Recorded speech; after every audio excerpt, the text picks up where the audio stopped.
This, but we have actually sent our best team here of investigators, and very soon we are going to come up with a complete investigations file.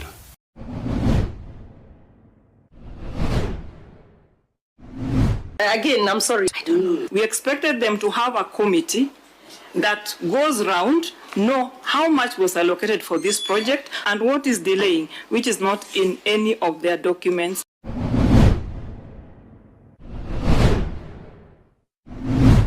We must play in the league that Kenya belongs, and we all know where Kenya belongs.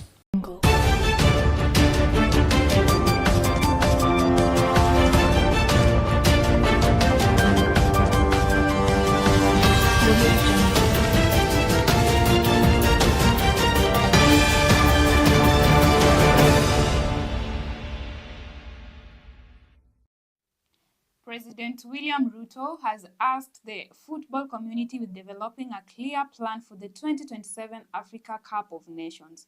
The president urged the corporates to be instrumental in ensuring the success of AFCON during a roundtable discussion with the Football Kenya Federation of the commercial sector. In an effort to develop more talent, President Ruto reaffirmed that the government will keep constructing sport facilities with a particular emphasis on stadiums and academies nationwide.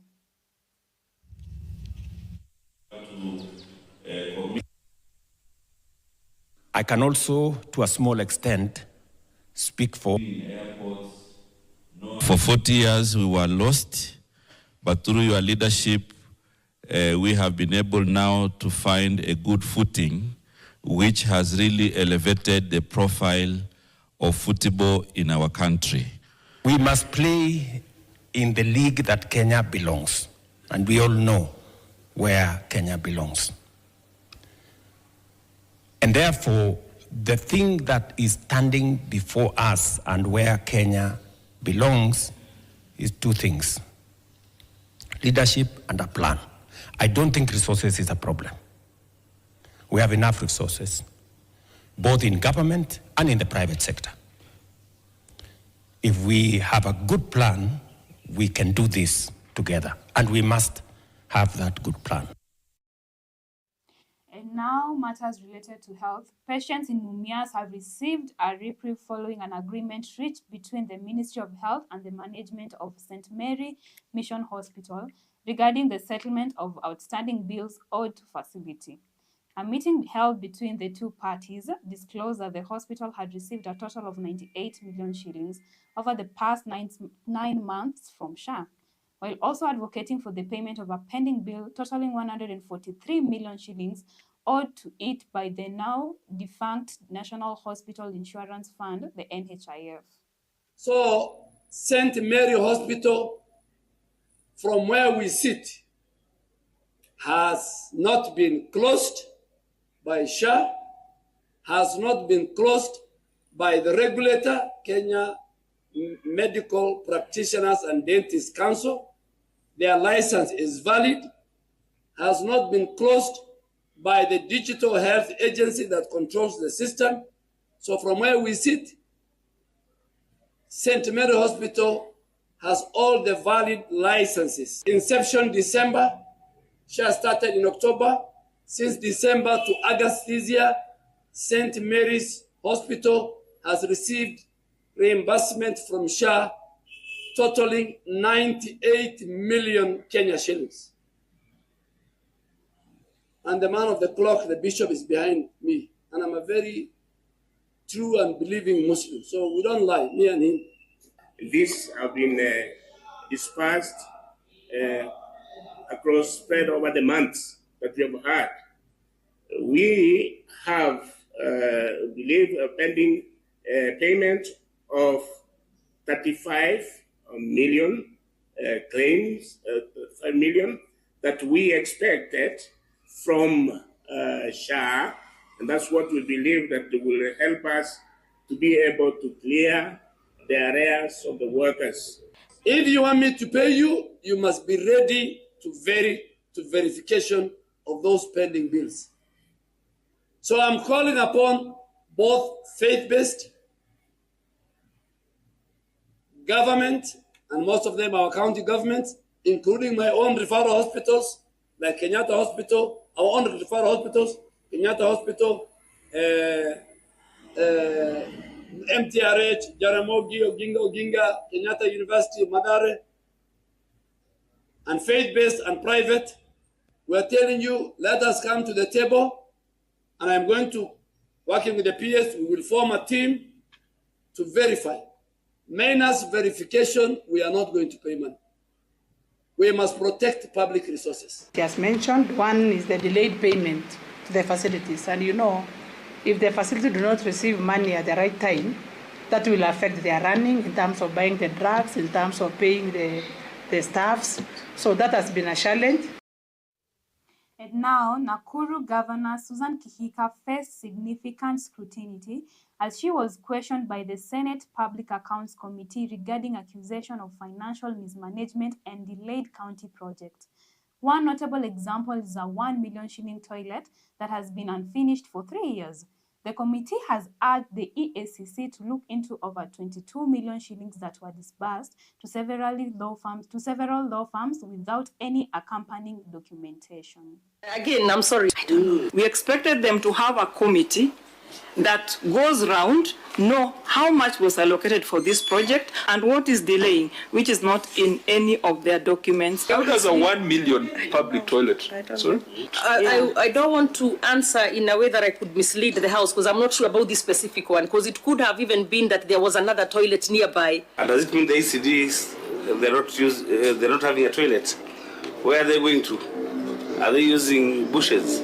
I feel I've been specific enough in, for example, in saying, we vied. However, we shall do an addendum where we'll be able to give you what happened exactly when they vied. Where did that money go, or did it go to another project, or you know, that sort of stuff. Despite the county having recruited its own county attorney, the private firms were engaged to represent the county in court cases without approval by the county executive committee. County executive made payments of 22.6 million in respect to legal fees to 6 law firms. Further documentation on how the law firms were identified were not provided for audit. Do we have the county attorney in the room?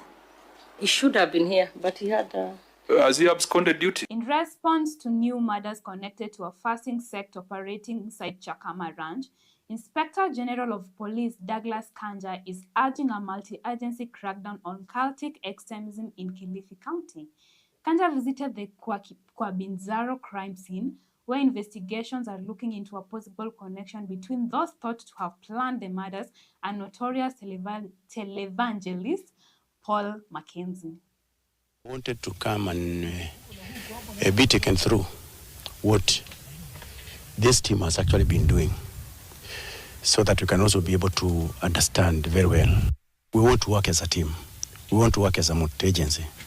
We want to engage everybody, from intelligence collection, the community, the leadership of the communities, and everybody else. We working together, we can be able to overcome this. But we have actually sent our best team here of investigators, and very soon we are going to come up with a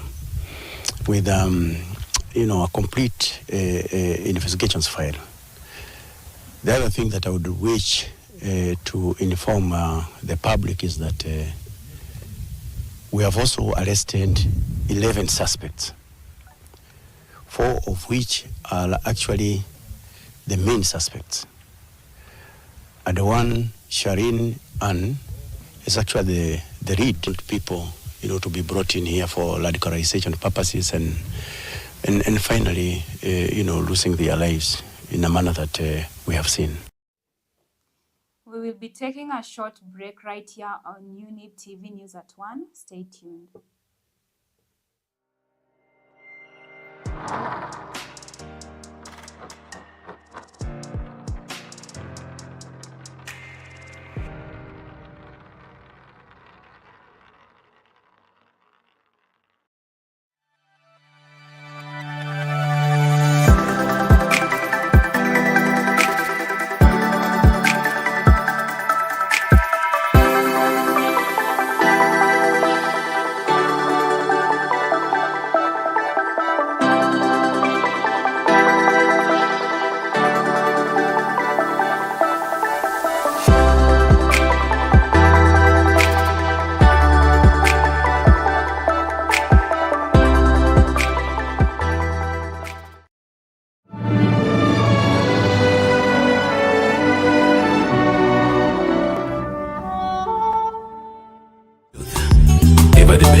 Welcome back. A significant event took place in Nairobi as the Catholic Church, under the leadership of Archbishop Philip Anyolo, collaborated with the Kenya Prison Service and prominent government officials to initiate the triple-decker bed campaign. This nationwide effort aims to restore dignity in male prisons by ensuring the availability of proper sleeping arrangements. The initiative is designed to tackle years of unacceptable conditions where most male inmates continue to sleep on bare floors. In our minds, we have inculcated in our minds that prison is a place to go and punish people. And so once someone has gone to prison, they must live in the worst conditions. Ndio ikuwe funzo kwa wengine who are out there. So because of that, it is important that such initiatives as the PS is raising awareness. I mean, if we are all sitting here, you're asking yourself, why are we doing an Arambe to build beds? The government should do it. Prisoners, since independence or before, are sleeping on the floor. Just because for 60 years plus, we could not just buy beds. At the same time, we are still very much aware about it. We still associate with one another as brothers and sisters. We feel pity and we feel sad for those ones who are imprisoned because they're our brothers, they're our parents, they're our sisters and so forth. Better society if we do not have institutions that can help us correct those who go wayward in society in such a manner that when they come back, people can see that they have become different people. So tonight we are bound by a shared vision. That true freedom is more than physical space. It is the dignity of the soul and the hope of a new tomorrow. To give freedom behind bars is to lay the cornerstone of transformation. Let me reassure this distinguished gathering that our correctional services are alive to the fact that the measures of justice system is not only how it punishes wrongdoing, but how it restores human dignity. The government has reiterated its dedication to fortifying Kenya's tourism industry, demonstrating complete backing for the Tourism Regulatory Authority. This initiative aims to increase tourism figures, promote sustainability, and elevate Kenya's status as a premier destination in Africa. Speaking at a significant event yesterday, the Cabinet Secretary of Tourism and Wildlife, Rebecca Miano, emphasized the vital role that the regulatory authority plays in influencing the nation's tourism environment. We will have a regulated sector where we shall have classified hotels, where guest experience will be improved, which will in turn create employment for Kenyans, and which is, to me, is key. And a stable sector because we need as many guests as possible for us. We have developed more than 20 standards, and that is what we are rolling out currently. We have accredited more than 1,600 facilities. Waziri, we are looking forward to improving our brand visibility. And if you look at the vehicles that we are now launching, it is branded, just to improve on that. Elevated. Please regulate that happiness, ensure it is there, ensure it is a lot, and that will pull visitors and enhance the global appeal for our destination. Today's event demonstrates the government's commitment to strengthen TRA's capacity to better deliver on its mandate. Now matters county. Concerns have taken hold of Kitale town in Trans Nzoia County as groups of underage individuals instill fear. These youths, equipped with makeshift weapons, have injured numerous people and compelled many business proprietors to shut down their establishment prematurely due to the threat of assaults. In response, law enforcement has apprehended 174 individuals during a recent operation.